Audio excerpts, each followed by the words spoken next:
It's time for the absolutely... I'm on my way! Completely! I'm almost there! Random! Why are there so many stairs? Podcast! Oh, jeez! With Andrew Rhodes. Hello, everybody, and welcome back to another exciting episode of the Absolutely Completely Random Podcast for Saturday, February 20th, 2021. I'm your host, as always, Andrew Rhodes, right here on the Web Designer 18 YouTube channel. That's right, the Web Designer 18 YouTube channel. And, okay, let's just crap this out. What am I talking about this week on the podcast, everybody? Welcome to the podcast. My topics for this week are as follows. Everybody remember Metro Exodus? You know, that really interesting game that was debuted, I think, in one of the, what was that? It was one of the E3s the one year. And, oh, man, this thing was impressive. Well, it's getting a free upgrade, adding 4K textures and a lot of other things. So, oh, boy. Hey, do you want to study animation in Japan? Do you want to go on a Netflix scholarship? Yeah, that was the downside for me, too, plus a few other things. But anyway, Netflix is offering a scholarship to study animation in the land of the rising sun. There's got to be a massive catch here. There's got to be. You know, Card Captor Sakura, you know, Card Captor, basically, as we know it here in the U.S. That's honestly how I know it. Just tell me Card Captors, and I'll instantly go right back to my childhood watching it on the WB. And, oh, man, do I remember that show. Oh, God, I love that show. Well, anyway, there's a person that holds the world record for the most impressive Card Captor Sakura collection. That's actually something to be proud of, by the way. And, well, they're going to talk about how they got that. Yes, it's actually an article.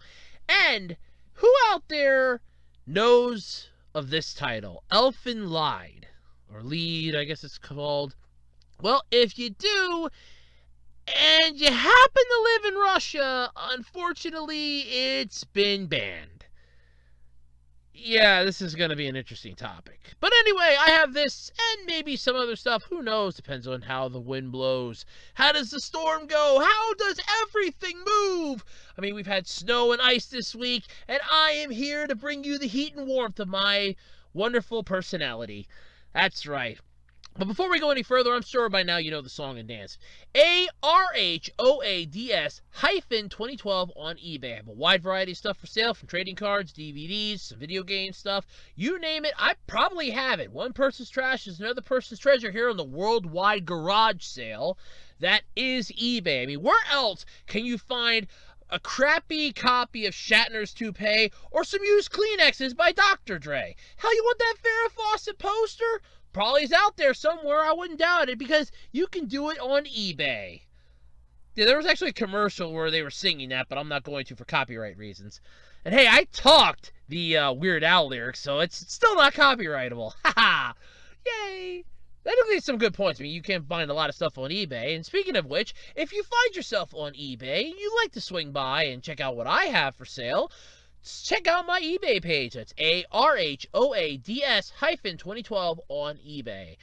If you're also surfing the information superhighway and you happen to take the off-ramp onto Twitter, feel free to check me out in Twitterland over at Otakuroads. That's OTAKURHOADS. That's right, that's my actual Twitter handle on Twitter. I do like that one.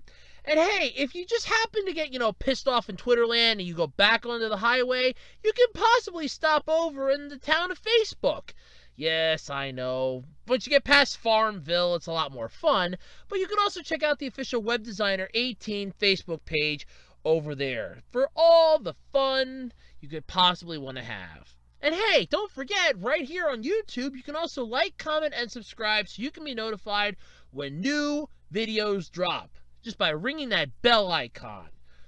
That's right, make sure you set it to all, and you'll be notified when new videos drop right here on the Web Designer 18 YouTube channel. Alright, so this is the part where I usually go about how did my week go. Mother Nature has been kicking our ass. I know the people down in Texas royally got screwed this week. And I did see David Murray, the 8-Bit guy's update he put up. holy crap. I mean, I thought we were having some issues here on Ice Station Roads at the start of the month, but holy crap, that's horrible down there. I mean, it's like everything's going to hell in a handbasket and hell's freezing over. Well, I guess that means that SpongeBob's either going to end or I'm going to start liking it. Yeah, I'm not prepared for hell to freeze over that bad yet. But either way, it's getting pretty bad down there. The weather has not been cooperative. We had a bit of snow, I want to say Monday? Was it Monday? No, Sunday. I don't know. We had some snow earlier this week. Then it started coming down like crazy on Thursday. Holy crap, that was just a nightmare. I thought, here, let me go out to the intersection and like literally 2 miles out, because it's like, well, I got to go to work Friday morning, so let me drive 2 miles out, see how bad the roadway is. And I came back home. I looked at my mom. I said, I doubt highly I'm going to work tomorrow. The road was already pretty bad, and then it stopped snowing. And then I'm thinking to myself, okay, Mother Nature's just screwing with us now. And I'm like, yeah, okay, we're screwed. So then I go out then to shovel a bit of the snow away, because I know it's going to freeze during the night. I know it's going to ice over. It's going to cause like a massive issue come morning. And I had to leave at like 4 o'clock in the morning to go to work. So I'm like, I'm going to go out, at least clear a pathway that I can at least get out, not have a problem. I come back in figuring, okay, I did a good enough job. I figure I'll throw some stuff down in the morning to drive over it, to give me some traction. I'll be fine. Later in the night, about, I want to say 5:30, 6 o'clock, I get a text from my boss. I have the day off because it's going to be way too dangerous in the morning with ice freezing over. We didn't get a delivery. It's like, nope, we're not having, we're not doing work tomorrow. You don't have to come in. You have the day off. You have the morning off. That's fine. And I was like, works for me. I'm like, I was already like planning like 6 different ideas in my head. I'm going, okay.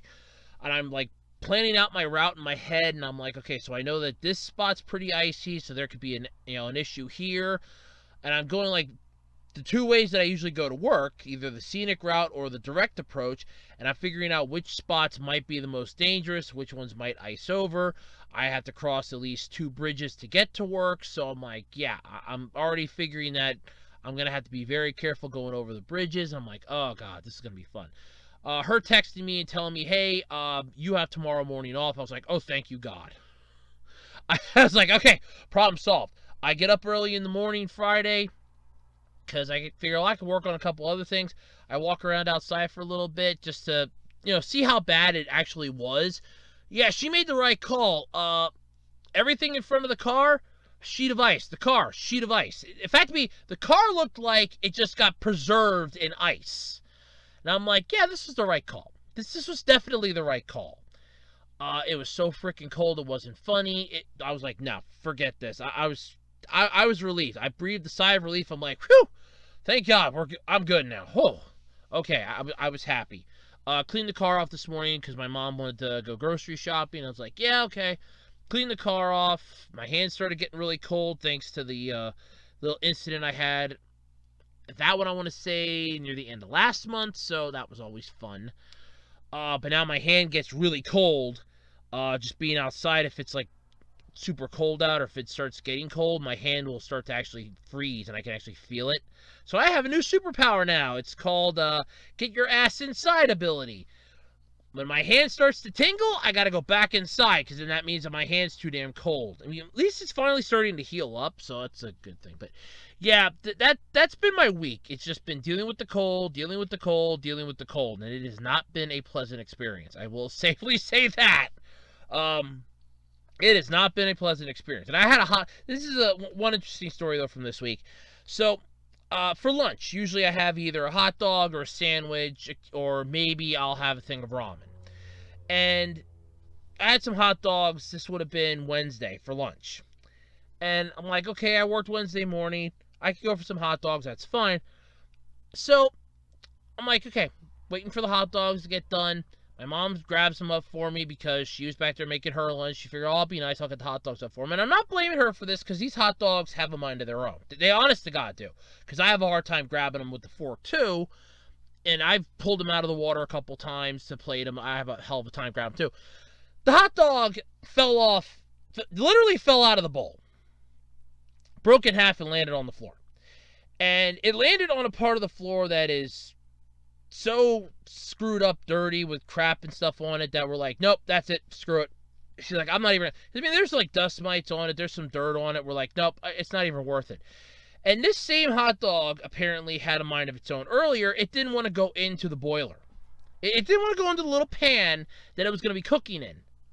No. It wanted to just stay frozen. It didn't want to be eaten that day. It's not happening. It was going to get eaten. Well, then it decided, well, I'm not a fan of this idea, so it decided to sausage party itself.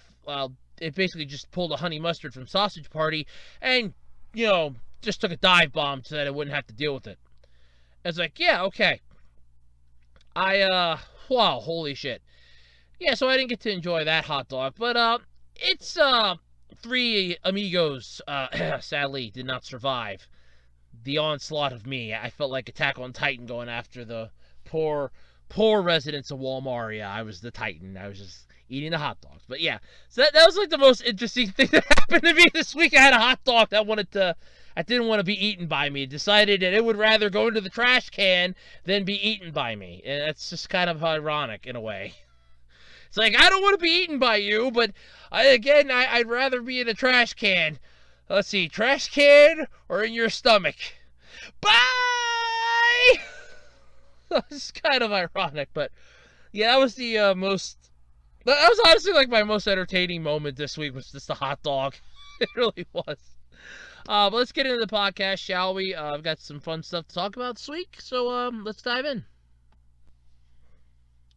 So, Metro Exodus. I mean, I want to talk about this for a minute if I can. This game was pretty freaking cool when it came out. It was 2019. I remember seeing the trailer for this. It was an E3 trailer. It was an E3 trailer. I actually looked it up. It was an E3 trailer. Oh, man, this thing it blew my mind. This was like, I think what Overstrike was going to be before they changed it to Overwatch.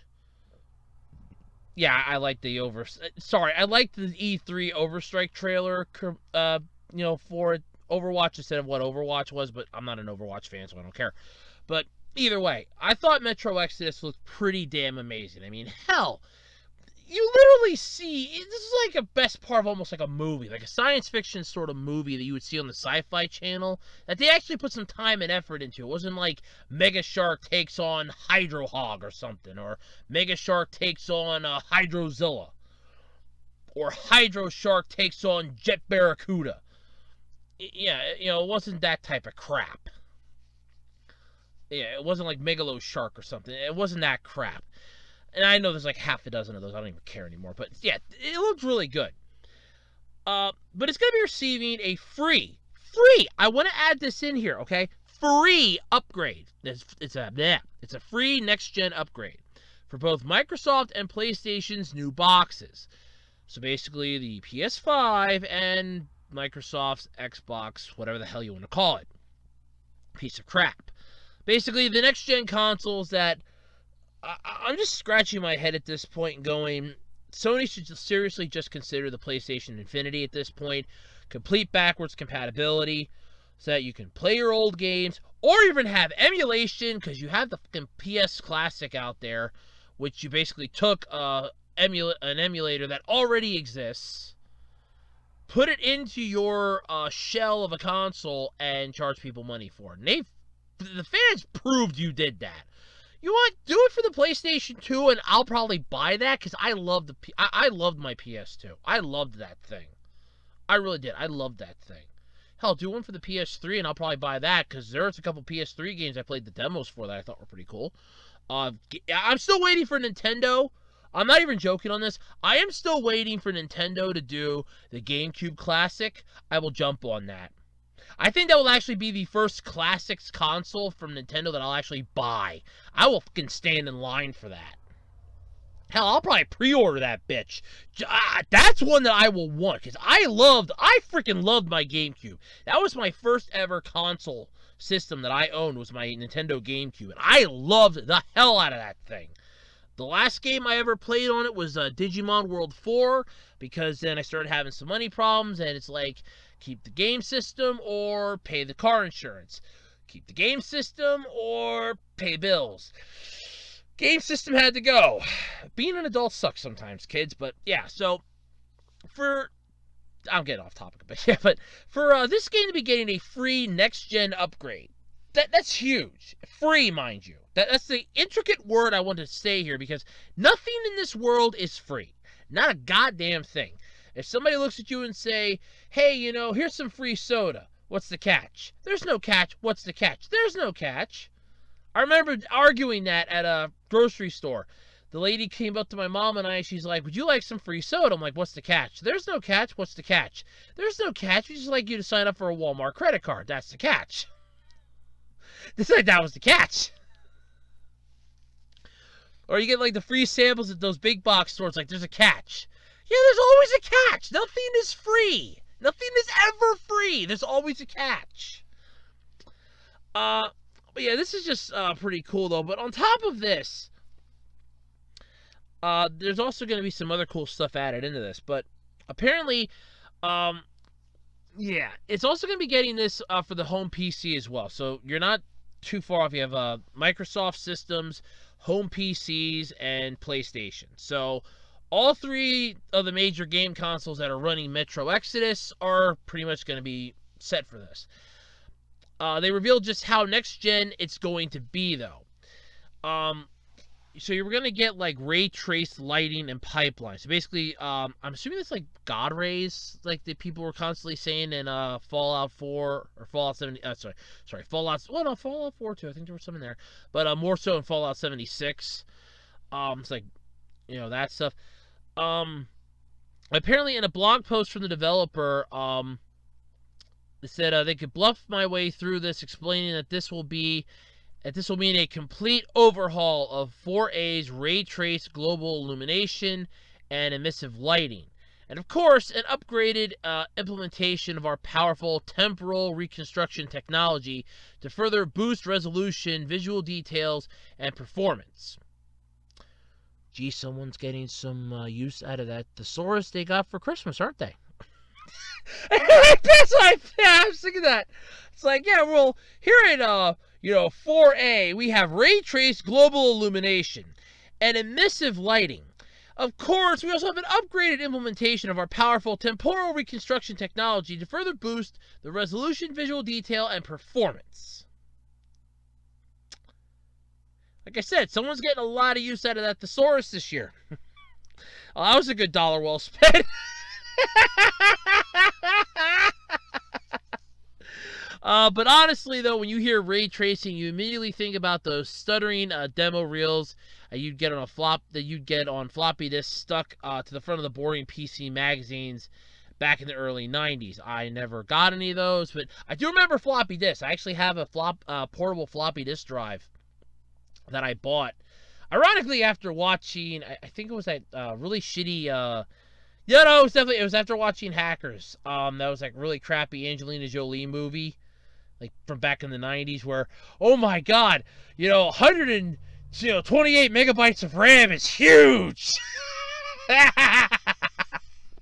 Yes, I watched like the old, I watch like a lot of retro computer program stuff now, and they talk about, oh yeah, this thing has 240K of RAM, and I'm like, 240K of RAM?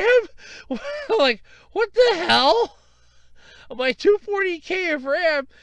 Jesus Christ, I think holy shit, my fucking computer has, I think my freaking flash drive has more RAM than that. Like, yeah, crap, like, my freaking, my computer's running, I think, like 4 or 8 gigs. Hell, my laptop's running 4, and my freaking tablet has, like, 3. It's like, yeah, I have way more gigabytes of RAM. It's like, this thing doesn't have a gig. It's freaking, it's 4K. It's like 240K of RAM. Like, what the hell? I just laugh my ass off at that sometimes, and I remember, oh, wait a minute, this is the older computers. Oh, yeah. Yeah, but like the 90s discs, though, that always brought those. Yeah, but back then you had like a shiny metal ball would sit next to a blue pyramid. Yeah, I remember that. I remember that. Both awkwardly placed on a crisscross mesh floor.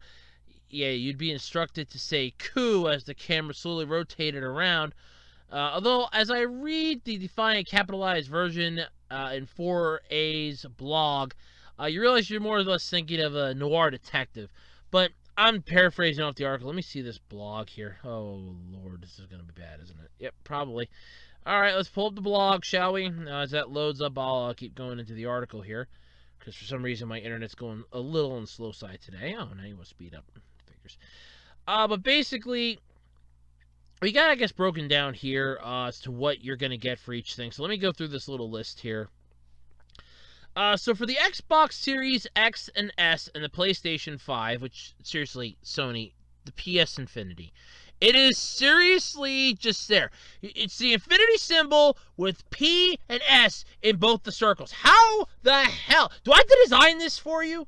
I mean, the PlayStation Infinity, that is your go-to console for the future. And I swear, if they come up with it, you heard it here first, folks. I thought of it first. Okay? I want this to be on the record. I gave them the idea if they come out with it. It's my idea. All right? I want that on record. It's my idea. All right, now that I got that out of the way. Yeah, full ray traced lighting throughout every light source is now ray traced. You're getting that on both the Xbox Series X and S and the PS5 as well as the PC enhanced version. PC Enhanced Edition.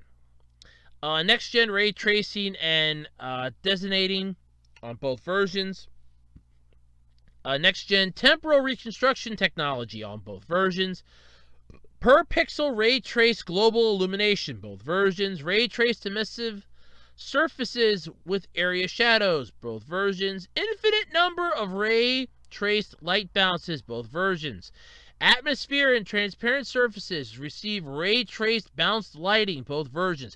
Why don't you just say you're making the game brighter at this point? All I'm seeing is ray tracing, ray tracing, ray tracing, ray tracing, temporal ray tracing, ray tracing, ray tracing, ray tracing, global illumination by pixel perfect ray tracing.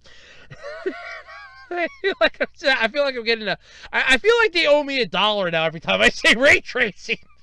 If this would be a drinking game, all of a sudden it's like, oh, you better not say ray tracing again. Hey, the next thing here, full ray trace. God damn it! Oh, it feels like it. That does. So I see it did atmosphere and transparent surfaces receive ray trace bounce lighting. Yeah, full ray trace lighting model support with color bleeding and for every light source, both versions. Finally, something though that we don't get on the console versions, but on the PC, advanced ray tracing reflections. So, of course, you know, the PlayStation 5 and the Xbox Series X and S are pretty much supposed to be the top-of-the-line game consoles, but they apparently can't deal with the advanced ray traced reflections. And apparently they also can't support DLSS 2.0 either. Wow! So here's another one, though, for both. You have a DX12 or DXi2 Ultimate support, including DXR... What the hell is that? Is that LI and variable rating shading... variable rate shading for both versions.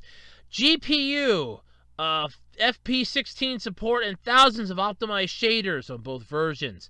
Addition of FOV, field of view. Oh, thank you for clarifying what FOV stood for.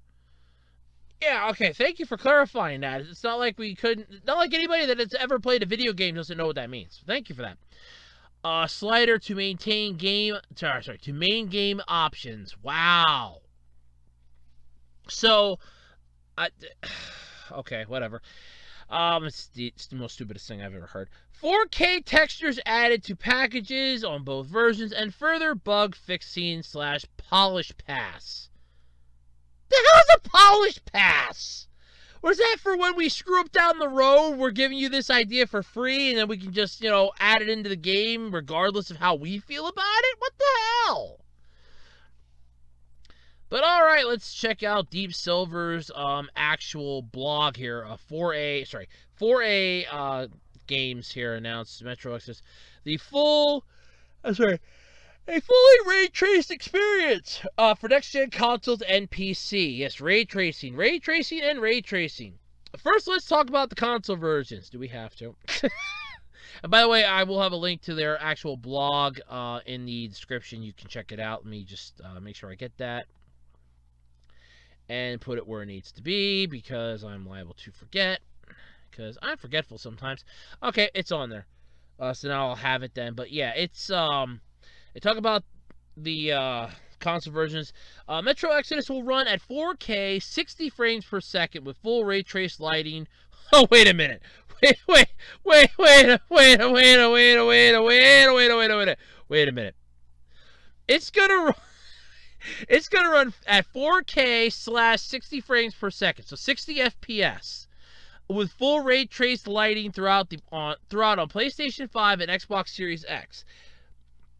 The base game and DLC expansions will feature both our groundbreaking ray traced global illumination, or RTGI, and the ray traced emissive lighting techniques.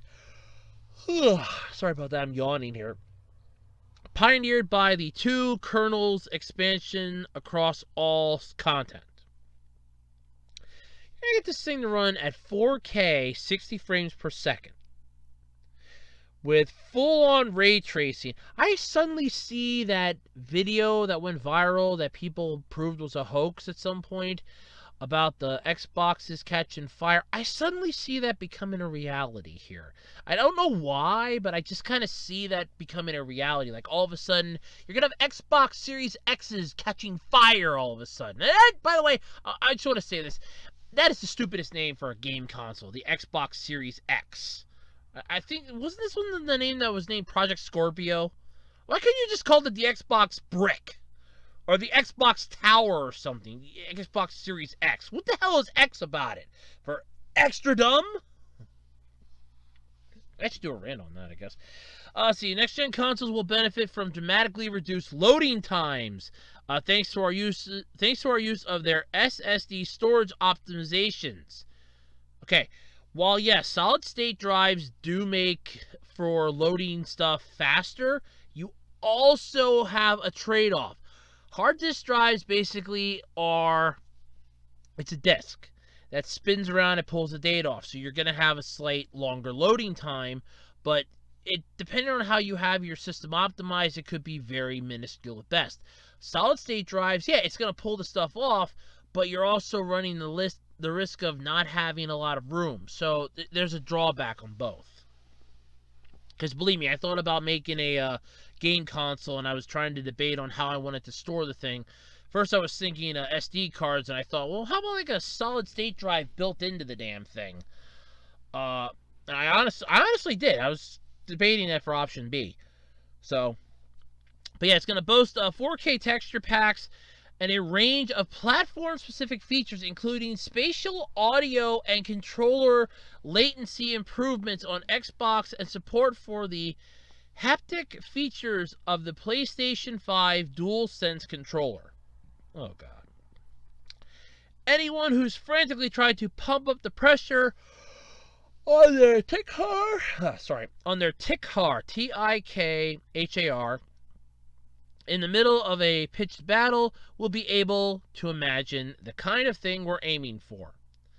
They're targeting 1080p on the Xbox Series S, but the other benefits above will apply, including 60 frames per second and full ray trace lighting throughout. Again, I suddenly sense fires. They're also working on additional polish and quality of life enhancements, including the ability to change the field of view for the first time in a Metro game. These Gen 9 console versions will release later this year and will be available as a free upgrade to all current owners. And we're delighted to confirm that we will support smart delivery on Xbox to deliver this upgrade. You all know my thoughts on the massive download size as it is for this stuff. They are also, they confirmed back in November their commitment to Mac and Linux versions of Metro Exodus.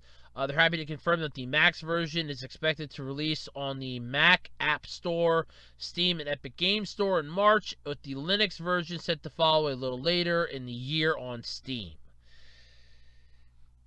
Look, like I said, I'm excited for the fact that Metro Exodus looked really cool. I have watched some videos on it. I still think that it's actually pretty impressive. Do I understand it? Hell no. It's like the third or fourth game in the fucking Metro series. I've never watched it, so I don't know what the hell's going on. I don't play any of them because, contrary to popular belief, whenever you tell somebody, oh, I have a YouTube channel, they go, oh, what games do you play? Or, well, I'm a gamer. Oh, what system do you got? I have a tablet. I do mobile games. Oh, it's almost like you're looked at like a third-class citizen or something. It's like, oh, you're that kind of person. It's like, yeah, I don't own a fucking... I'm not going to put myself into debt just to play Mario Brothers on a freaking Switch.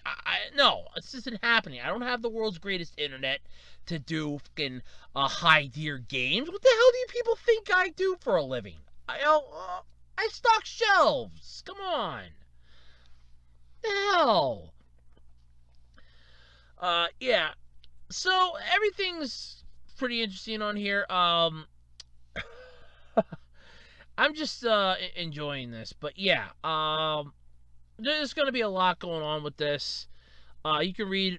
you can basically read up the whole thing here on the in the article. I do have the link to their blog post in the description as well. So, yeah, check it out. This actually sounds interesting. Hopefully it'll be good. I don't know, but hey, it could be worse. It could suck, but I don't think we have to worry about that. At least not in the long stranding thing. I don't think so. It seems like it's going to be pretty good. Who knows? All right, so obviously, you all know my thoughts on Netflix. It can royally go screw itself off a very, very, very short pier. I mean, like, it takes half a step in any direction or just breathes in the wrong direction and it's in the water. That's what I think about Netflix. Well, Netflix is offering scholarships for about 10 lucky individuals between the ages of 18 and 25 who are interested in becoming animators.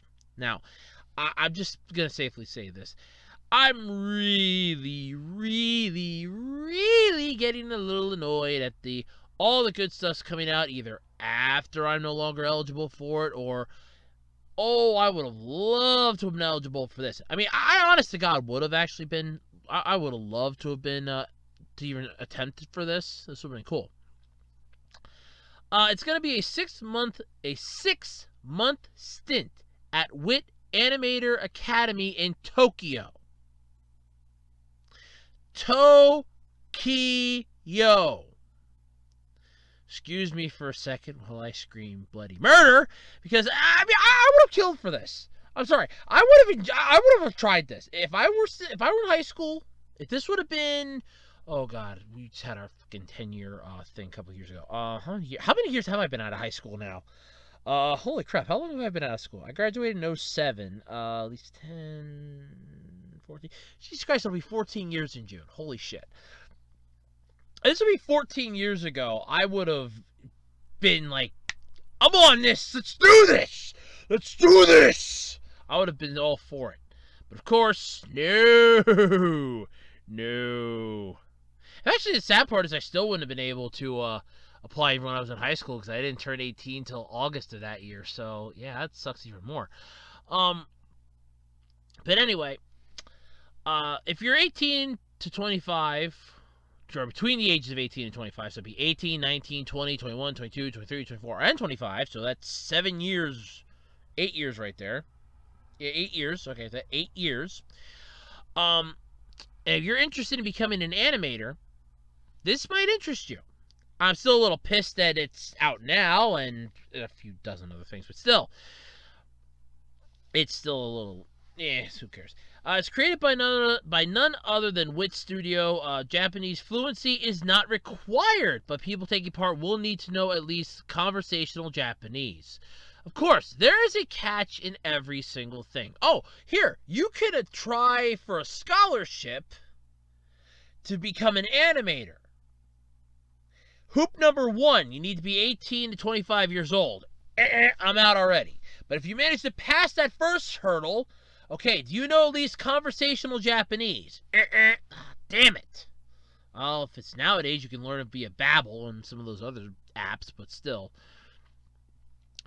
So basically, Hitomi Tatino of Studio Ghibli will be creating your curriculum there and teaching. Oh boy. Tatino was employed for a quarter of a century as an animation checker, working on such titles as Spirited Away and My Neighbor Totoro. I love Spirited Away, by the way. It was one of the last Ghibli films I actually wanted to get on DVD, and I got it. And that's one that I gotta show my mom yet, because I know she's seen Kiki's Delivery Service, because I freaking watched that every time it was on TV. I watched that. I know she saw Ponyo because I forced her to watch it, because I told her, this is too good, you got to see this. I was like, I'm going to get this, because they were calling for snow that year when it came out. I told my mom, I said, I am going to get this the day it comes out if I have to walk to Best Buy in the snow. Though, ironically, fast forward, I want to say a few years later, and I get winded walking the 2 miles of the fucking garage, and the car gets inspected, so yes. That wouldn't have worked out too well. That wouldn't have worked out, because the Best Buy is like 15 miles from me. So that wouldn't have worked out very well. That would have not. But basically, though, after the 6 months of classes are done, graduates become subcontracted animators who will work on an anime that will air on Netflix. The anime in question will either be produced by Wit Studio or Production IG. If you're interested, let's check out the official application, shall we? Oh, boy. Oh, come on, man. You didn't translate this, Google? Come on, man. Translate this. I can't read Japanese. The hell, man. I can't read kanji. Alright, let me try refreshing the page. And while this page reloads and hopefully translates, because I can't read a damn thing it says. I mean, it'd be nice if if I could read it, but I can't, so there is that downside. What the hell? I thought Translate was supposed to be an automatic function with a lot of Google stuff. It's sort of I mean, usually it offers to translate stuff right away. It's sort of that's kind of a kick in the ass that it didn't want to do that, but yeah, either way.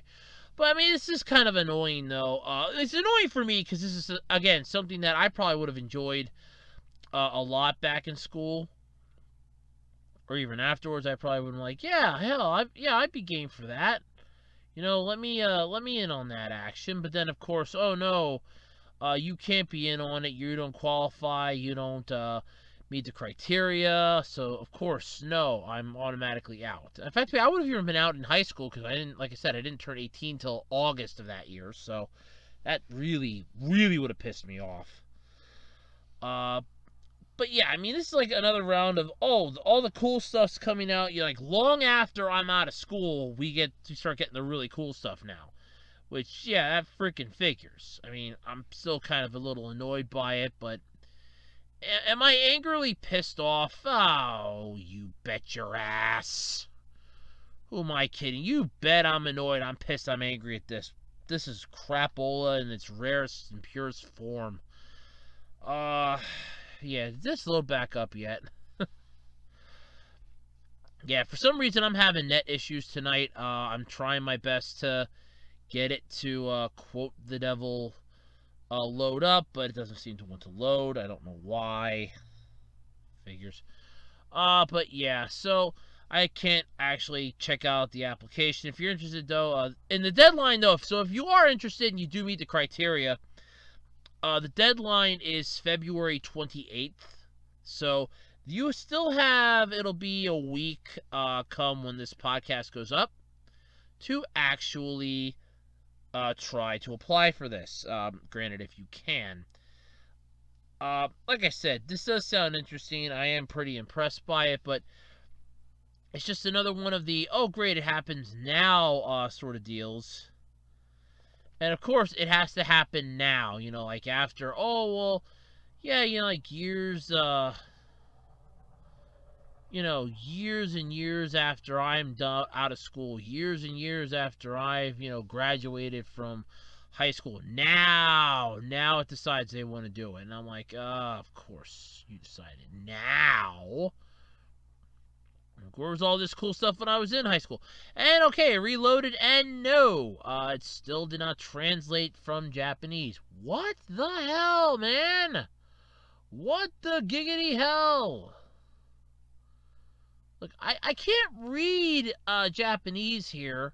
And there is some English on here, so I'm wondering if that's preventing Google from translating it. That's honestly the only thing I can think of, is that that's what's keeping Google from translating it. But if that is, man, that's really messed up reason. But yeah, there's like a whole bunch of wording on here. I cannot read a damn thing of it, so that really sucks. I was really hoping to go into this, but yeah, Google doesn't want to translate. Why don't you want to translate this for me? What the hell? Why don't you want to translate this for me? What the hell, Google? Yeah, okay, that doesn't do any good. Huh. I mean, I'm not gonna lie, I am kind of pissed at that, because I kind of wanted to read it, but yeah, it's not letting me read it, it's not translating it, so yeah, I'm kind of bummed. I guess you could say the least. I'm kind of bummed. Does it bother me? Yeah, it kind of does. I was kind of hoping to read it, so, yeah, that kind of sucks. Oh, but anyway, there's a link. You can literally pull it up. So if you are interested, and you can get Google to translate it, 'cause I was really hoping to read it, but I don't know. I guess I'm not destined to. I'm not allowed to. I'm not supposed to. It must be something that I am not meant to understand or comprehend in the great world of me. I was really looking forward to reading that too. Freaking wouldn't. It wouldn't. It wouldn't let me translate it. I can't get it to translate no matter what I do. Hold on. Let me try something here quick. I'm not gonna give up. I'm not giving up yet. Hold on. I'm not gonna give up. I'm not gonna give up. Let me try getting a freaking, let me try getting the actual website address for starters. Try that way. Oh, I didn't want you to actually pull up the site, you stupid.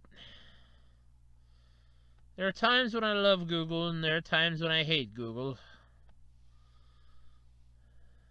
And Google is a cruel mistress sometimes, but I don't know. Either way, I'll try to get it up, but it's probably not going to work. And now it's just... What is it with you lately? Man, my computer's just not working right tonight, so yeah, alright. I'm not going to try anymore. I can't pull it up. That's the end of that then, I guess. So, alright. Sucks. If you're interested, you want to give it a shot, and you meet the criteria, you have till February 28th to pull it up. Alright, so there are collectors, and then there are collectors. There are the ones that collect stuff for like a hobby, and then the ones that pretty much, if they even know just the tiniest little figure exists, like one sticker exists in a sheet of maybe 6,000, but they want that one sticker, they're going to go to hell and back to get it. Well, apparently, and I do love this story. So, Matthew, and I'm going to mispronounce your last name. I apologize. You probably get it all the time, but I'm just going to apologize here. Elmblige? Or, it's Emblidge? M. Blidge? I don't know. I can't pronounce it. I'm just going to call you Matthew, okay? Matthew M. here. Earned himself a place in the Guinness World Records. Okay.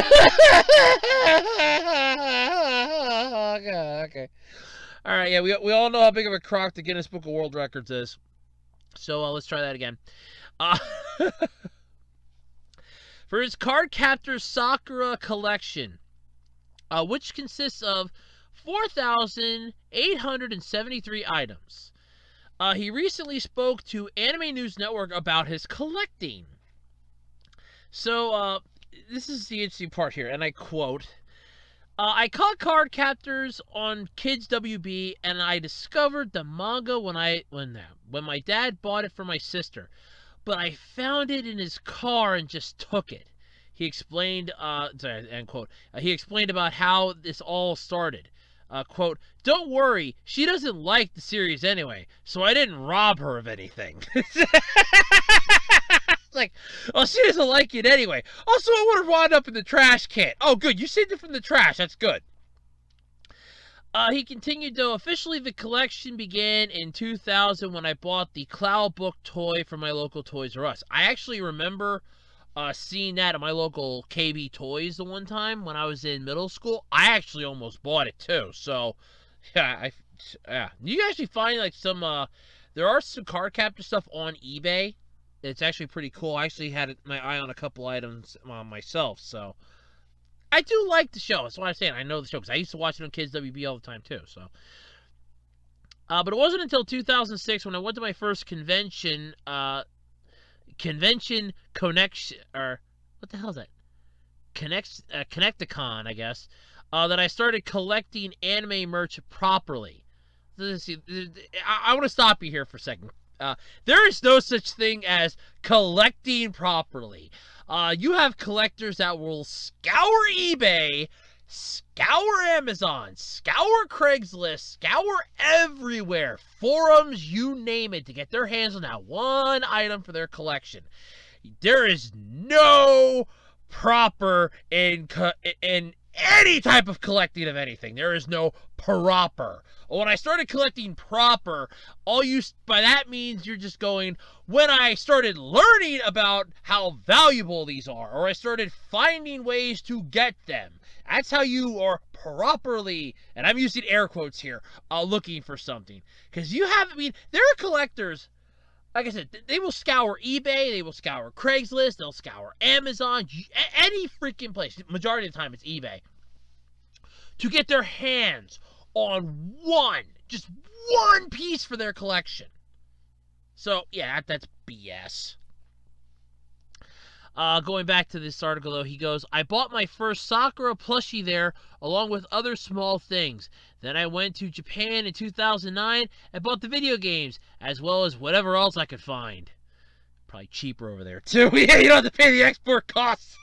Yeah, you buy stuff from Japan, you run the risk of paying the export costs. I mean, I bought a manga because this is the funny part. I bought 2 books from Japan. Actually came from a bookseller in Japan. And the reason I bought them, they were both Icon books. One was an official guide for Icon, and the other one was Volume 18 of Icon. And the reason why I bought those, for one, Volume 18 was never dubbed in English. In fact, I should get 13, 14, 15, 16, and 17 yet while I'm... No, 12? I think 12 was the last one that came out. So I need 13, 14, 15, 16, 17 yet. Because I have 18. Yeah, I should get the other 5 volumes while I'm at it. Then I can go, I have them all! Because I have 1 through 12 in English. And I bought 18 because I'm like, I want to know how this ends.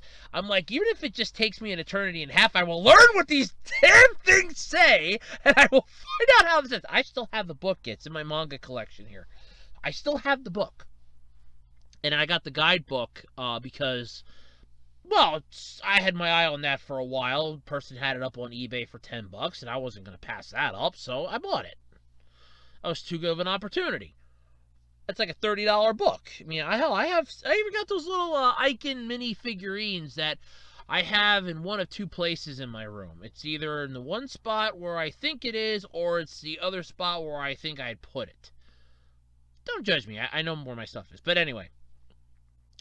Asked what he likes or doesn't like while collecting, he said, I will collect almost anything from the franchise, but I prefer things that are weird, so to speak. Like a lot of franchises, Card Captor Sakura was licensed to many products to help move units. Yeah, that's common for like a lot of stuff. Think The Simpsons in a way here. I'll use them as a prime example. Like, you'll have everything from toothbrushes to bottle caps to like plastic containers. Hell, even Power Rangers is a good example because I remember when I was a kid, I got this toothbrush set. It had the Phantom Ranger in it, little like Phantom Ranger figure, and I remember taking the Phantom Ranger out of it because I wanted the I wanted the little Phantom Ranger figurine. It's like, oh, he's not gonna stay in the cup. I'm gonna hold on to him. Finding out now years later that thing's like so fucking rare and it's funny. It's like the Holy Grail, and I'm kicking myself because I remember separating everything, and I think I did that because I think the cup actually broke in a way, or I dropped the cup and I might have stepped on it. I don't remember. But I'm like, yeah, I find out like years later, oh yeah, that's actually worth something. I'm like, it's what? I'm like, hey, wait, it's what? It's what? No! No! Yeah, things like the fucking Holy Grail for Power Rangers shit. I find that out and I'm like, God damn it! But yeah, it's like one of the many franchises, because I know, well, hell, look at Pokemon. That's got its name on everything. There was a Pokemon cereal, Pokemon Fruit by the Foot, Pokemon, gummies. There was Pokemon, Pogs, I think, for like a hot fucking minute. You had, almost anything they could put Pokemon on, they put it on. There's like an art book, an art set, pencils, pens, you freaking name it, they did it. Folders. Yeah, that's what this sort of is. It's one of those weird properties that we want to sell the shit out of this before the hype dies down. Like, look, this thing's like really popular. That's why you have like a whole bunch of Yu-Gi-Oh stuff for the longest time. There's like Yu-Gi-Oh coloring books, Yu-Gi-Oh activity books, like little Yu-Gi-Oh figurines. I still have the little Exodia one. There's like Yu-Gi-Oh shit everywhere you looked. And now it's squarely the DVD. Now it's like squarely the card game. Occasionally like the DVDs and that for like the movies and the series. But 90% of it's the trading cards. Because after a while they're like, okay, the hype died down. Trading cards are still selling. Yeah, but everything else took a nosedive. All right, back to the cards. Get rid of the other shit. And that's how it... A lot of places to check if you... I want to say this though right now before I go any further into this. If you are a collector of a lot of this stuff and it's something that was heavily merchandised... eBay will be your best friend in finding weird shit. Check your massive discount stores, thrift stores, a lot of that crap. Goodwill. A lot of those places will probably have this stuff because people will have just donated the crap and they'll look at it and go, oh, okay, well, it's something that might get a kid's attention. What the hell, we'll throw it out on the shelf. Or they'll put it up on their sites, like, because Goodwill does like have like a lot of the good shit winds up on their actual website to sell. So there is that. So yeah, it does happen. Back into this though. Back into this.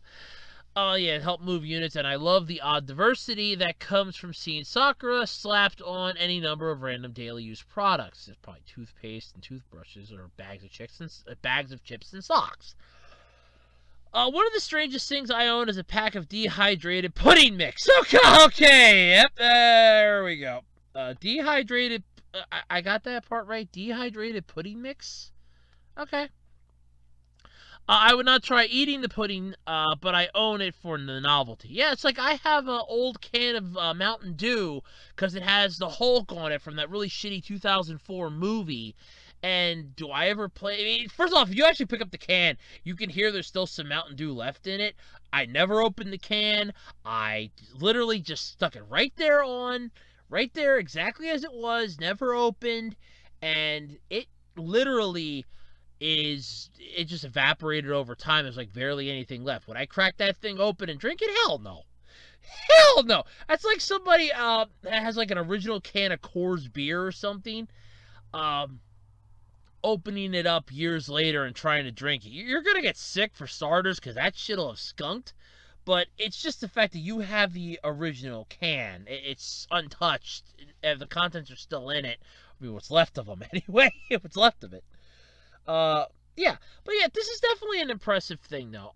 Yeah, collecting shit like this is massively cool, and I do like the picture of this. I mean, holy shit, he's got a lot. It looks like he has her outfit over there, which you figure any cosplay, place would probably have made, so that's actually pretty unique. And a lot of people will make, like, because this kind of goes into last week's topic of the fan-made Demon Slayer licenses. There are people that will make, like, the actual outfit. And I mean, these are like the high-up cosplay design people that they don't cosplay themselves, but they, like, design the outfits. They will basically flat out, they'll go, oh, here, let me make this for you, and they'll charge you like maybe $20-$30 for the material and their time to make you the outfit, and you have that then. You have it for the rest of your life. There's like no way it's ever leaving your side. So that is pretty cool. There are a lot of those out there. You just got to find them. But yeah, he's got a lot. Looks like he's got a bunch of stuff up top there. I can see the cloud books. A whole bunch of obscurities on the table. Yeah, you know what? I mean, as much as I'm not a huge fan of the Guinness Book of World Records after you find out how they get their records, which they're more shady than Watch Mojo, you basically, I'm not going to lie, definitely, you have one hell of a collection here. I mean, shit, you have a hell of a collection. I mean, I thought I had a pretty good collection of stuff myself, but no, it just, and I don't even collect Card Captor Sakura stuff. I think the only Card Captor thing I own is it's an activity book that I bought at a flea market for $0.25. That's literally the only thing that I own. Like I said, I did see the Cloud book on eBay. It did catch my attention because I thought the Cloud cards were pretty cool. I think I had like 2 of the movies on DVD. I don't think I have them anymore, but I remember I had them. So, yeah, I mean, all in all, this is not a bad thing. And it's not a bad idea to collect something. I mean, if you like collecting something, go for it. I mean, it's a hobby.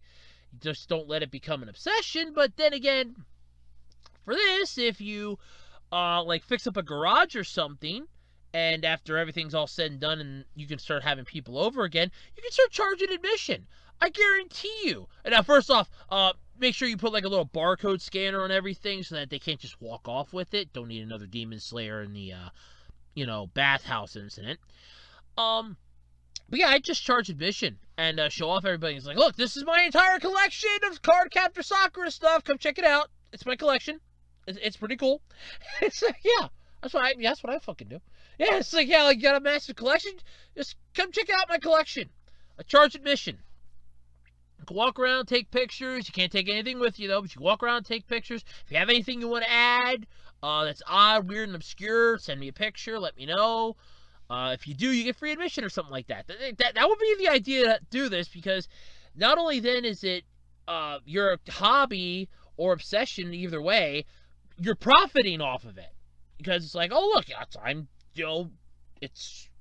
I'm showing it off. People want to come and see it. I'm charging admission. That's all there is to it. You have to be careful, avoid like local laws, make sure you're abiding by those. But still, it's not a bad idea. But yeah, I mean, that's kind of interesting. At least I think it is. But still, it's pretty cool. And Card Captor Sakura actually wasn't a bad show. Every time I hear Card Captors, I just get the theme song stuck in my head, and I love the theme song. I remember the one episode where she was trying to capture the one card, but it was 2 monsters in one card, and it's like, it wasn't working, and all of a sudden her little, I can't think of what the little guy's name was. He's like, I think we have to catch them both at the same time. And she's already getting her ass whooped by the one. And it's like, you're going to catch them both? Are you out of your mind? But no, I did like Card Captor Sakura. I thought that was a really good show. So yeah, either way, I'm definitely down for this. 100%. I think this is a pretty cool collection. Congratulations on it. 4,000. What was it? 4,000. Crap, how many pieces? I don't know. 4,873 pieces. Hopefully you can make it an even 5,000 at some point. I guarantee you out there somewhere there's 127 items that you have yet to find. Just look, you'll find it. Somehow, somewhere, you'll find it. I don't know how, I don't know where, but you'll find it somewhere. Probably. I mean, give it time, you'll probably find it. I wouldn't doubt it. But still, it is pretty cool. And congratulations on your record. Congratulations on your collection. It is pretty cool. But yeah, that's neat as hell. I'm not gonna lie. That is neat. All right, so before I get into this topic, I want to say the following here. I do believe that there are some things in the world that should be banned. There are some reason for it, and either I agree or disagree isn't the point. If it feels to me like it's something that should be banned, I will wholeheartedly agree on it 100%. There are some anime series out there that I personally believe should have never seen the light of day. Battle Programmer Shirane is one of them. If you've never seen that. Oh, I hear sirens in the background. Okay, guess I stopped. But yeah, Battle Programmer Shirane is one of them. There's like a whole bunch of others. But I want to stress that and go into this, that there are some things in the world that even I kind of think should be banned. Whether or not I agree completely on it, that's my own choice. But there are some things that I do agree on. Not a lot, but some. But apparently last month, a St. Petersburg court banned Death Note, Tokyo Ghoul, and Inuyashiki in regards to websites where they were streaming. Now, Death Note, I can see Death Note, Tokyo Ghoul, and I've never heard of Inuyashiki before, so it's a new one. The anime were deemed too bad for young people, and the court officially said after watching some of this anime, every episode contains cruelty, murder, violence. Well, I can't speak for Tokyo Ghoul or that Inuyashiki, but Death Note, not every episode. Not every episode. There's some that's sort of like mind-fucking on a grandiose scale, but yeah, I mean, I'm gonna agree, Death Note is not for kids. You want to ban young kids from watching Death Note, and I'm talking like younger than 16. Oh, I'm all for that. I'm all for that. You will never hear me argue that ever. If somebody were to come to me and go, Andrew, what's an anime you would recommend? Would you recommend Death Note to a 13-year-old? Hell fucking no. Oh my god, hell no. Yeah, I think if you want to watch Death Note, you should be like 16 or 17 to watch it. It's not hard enough to be given like a hard R rating in my mind, but it's definitely high enough to score.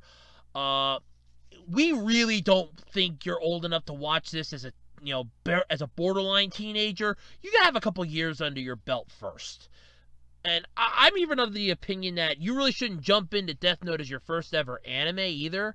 That's one that you should have a few anime under your belt first before you even consider watching Death Note. So, Death Note I understand and can agree with.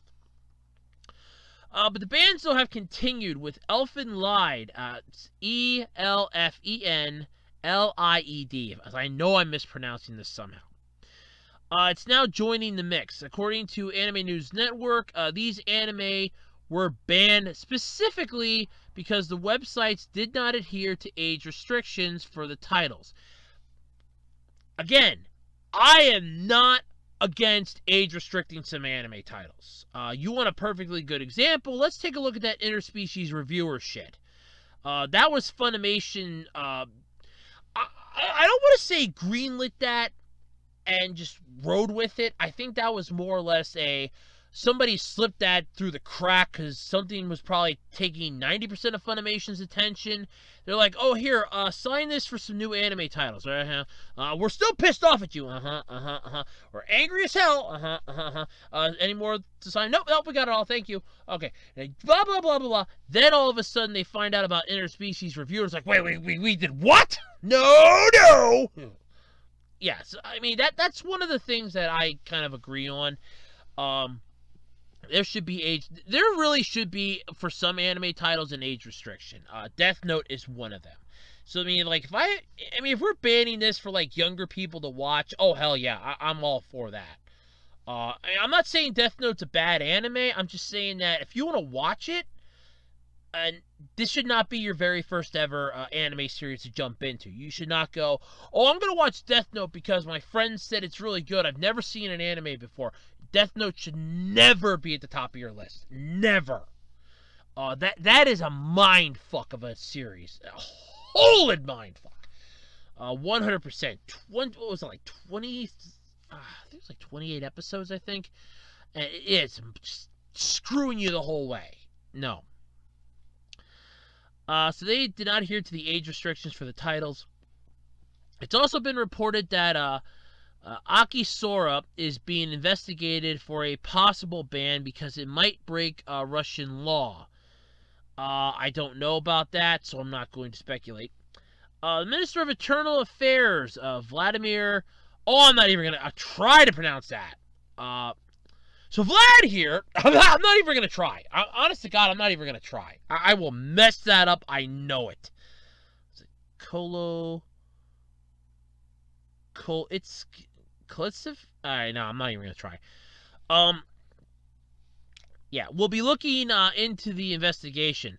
Apparently, Naruto, Interspecies Reviewer, and Terror in Residence are other anime titles being looked at for a possible ban.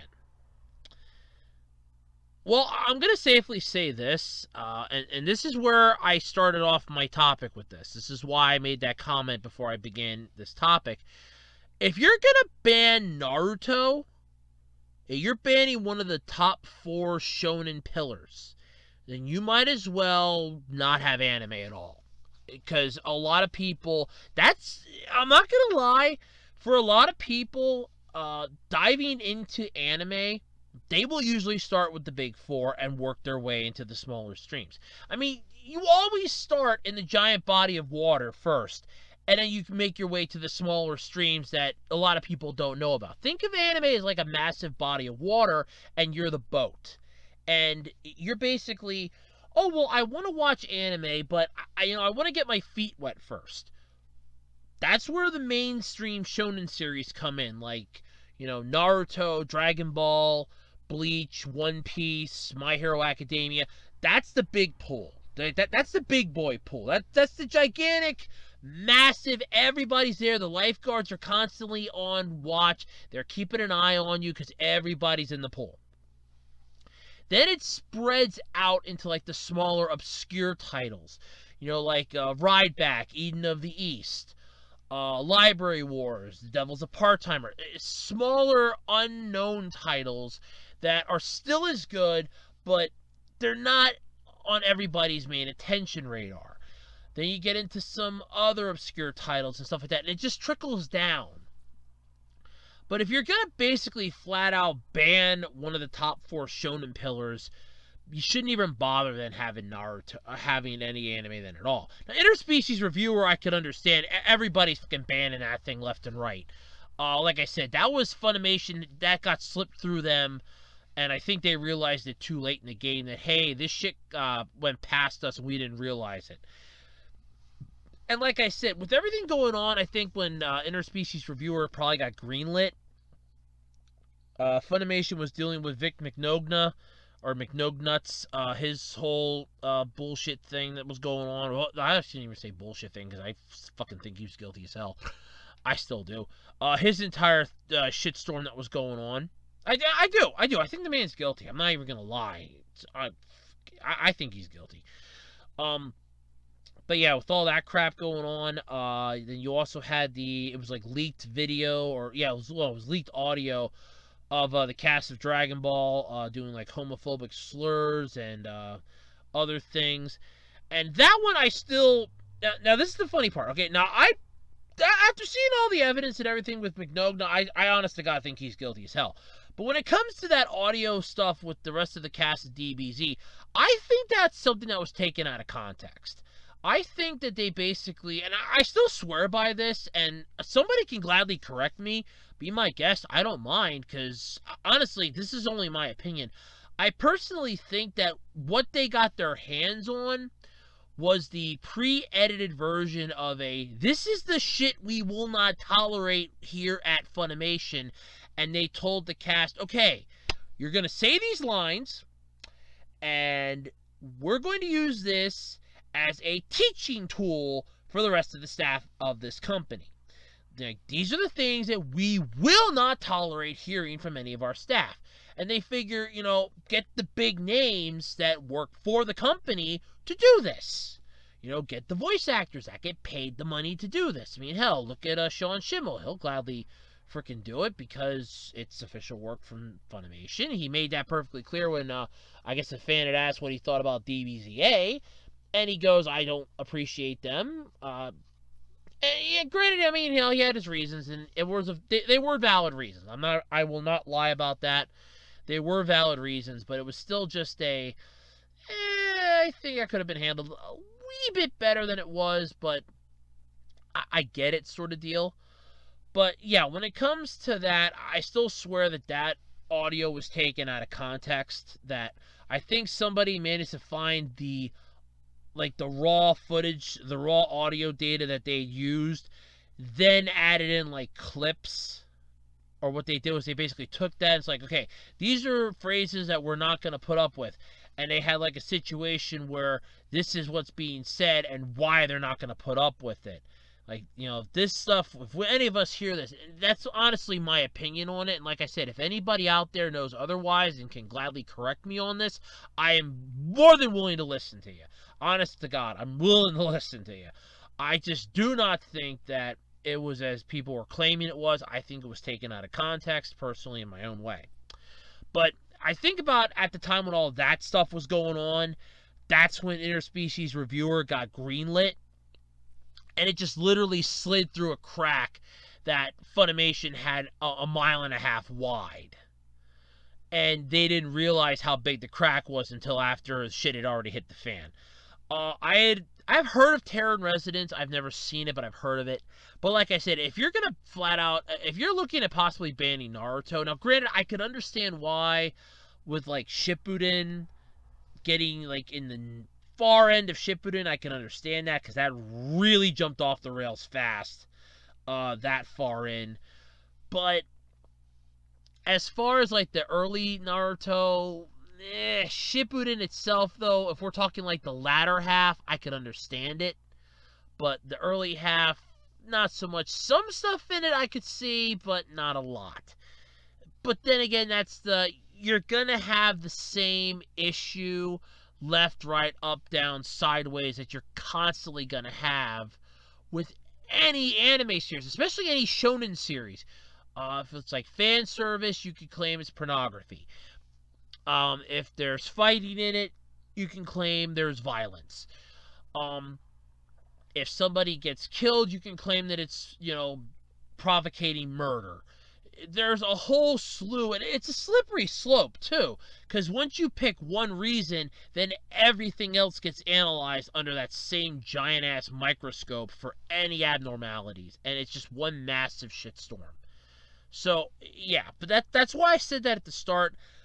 I will wholeheartedly believe that if something should be banned, ban it for a reason. Now, if it's something that, if I look at this and go, no, I don't think that should be banned, and I explain my thought as to why, that's my reasoning why I don't think it should be banned. But if I look at something and go, yeah, no, I'm all for banning that. Yeah, there's a reason why I'm all for it, and there's a reason why I'd be against it. But when it comes to certain anime titles, the only thing I can think of is, well, as much as I'd love to say, yeah, let's ban certain titles, you and I both know this will never happen that way. It's never going to technically function that way. Yeah. But apparently we have Death Note, Tokyo Ghoul, and Inuyashiki are banned. And it's mostly off of websites, too. So it's not like you can't buy, I'm assuming you can't just buy the DVDs and stuff like that. But yeah, it does have some downsides. But now Elfen Lied is now the next one on the ban list. So it's going to be an ever-growing list. But if it's only those pirated sites and stuff like that, I could understand it. Like I said, I don't know. There's not a lot of information on this. I just mostly brought this up because this definitely to me seemed kind of interesting in a way, because it's not every day you hear about anime titles being banned. At least flat outright banned. I mean, you hear about people going, oh, we really shouldn't allow this one to be aired, or oh, this is a disgrace that this episode aired.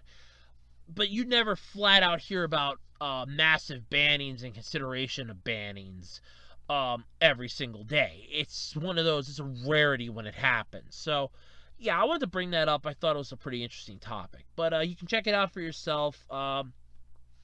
Whether or not anything else gets banned, I don't know.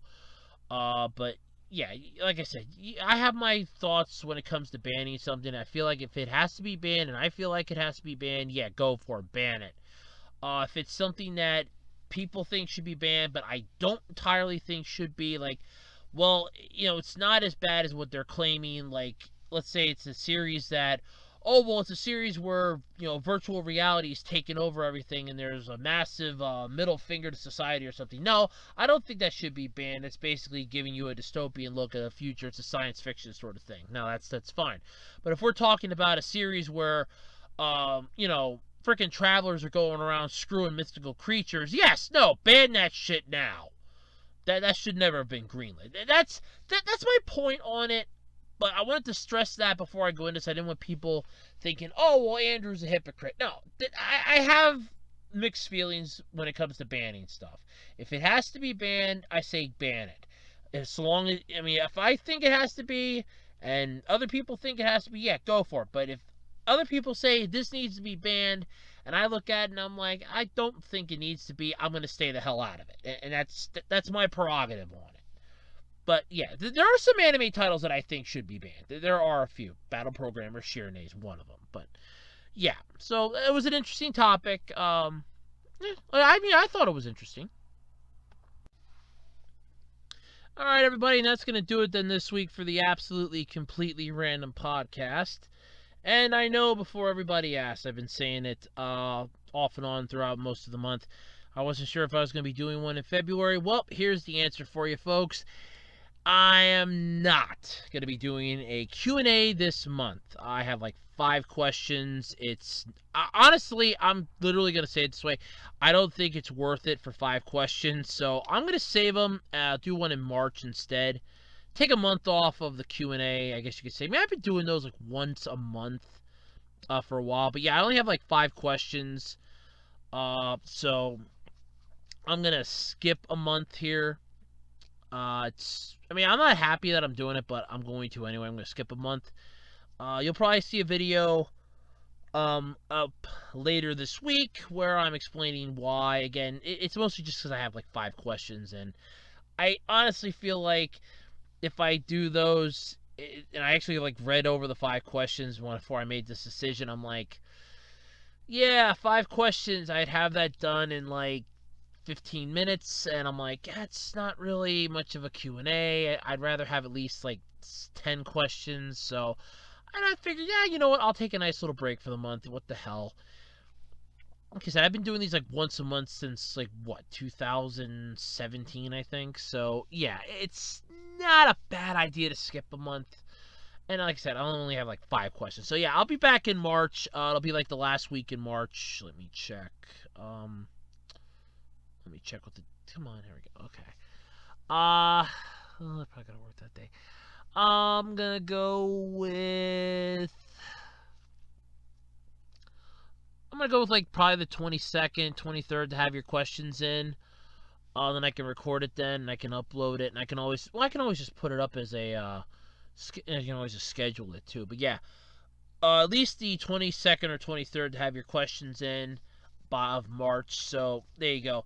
But yeah, as for this month's Q&A, I'm going to be skipping February, so the next one will be the next one in the list. Because, like I said, I only have like 5 questions, so I figure at this point it's not worth it. And yeah, this way everybody can like think of some really good questions, and I can like really go to town on it then in March. Plus, this gives me a chance to change up my backdrop. I've been kind of debating that, so this kind of gives me an idea to look around and look at my backdrops and see if I might be able to come up with a different one and try something different this time around. But yeah, not going to be doing one in February, so March's Q&A, definitely be doing it in March, just not in February. At least, if that changes and I end up having to not be able to do it in March, I'll let everybody know. But as for now, March is going to be the next Q&A. So feel free to submit your questions for that one. Like I said, I'll put out a video later this week explaining why. It'll just be a text one, so yeah, just be prepared for that. But anyway, thanks everybody for tuning in to the Absolutely Completely Random podcast this week. Like always, I'm Andrew Rhodes, and this is the Web Designer 18 YouTube channel, and I am out of here. Don't forget to like, comment, and subscribe. Leave a comment. It's good for the YouTube algorithm. And hey, while you're here, ring the notification bell, because that keeps you notified of new videos like Andrew Rants, Andrew Discusses, and any other possible video that comes out down the roadway. And until next time, I'm Andrew Rhodes. Have a wonderful week. Stay safe, stay healthy, and I will catch you all next time here on the Absolutely Completely Random Podcast.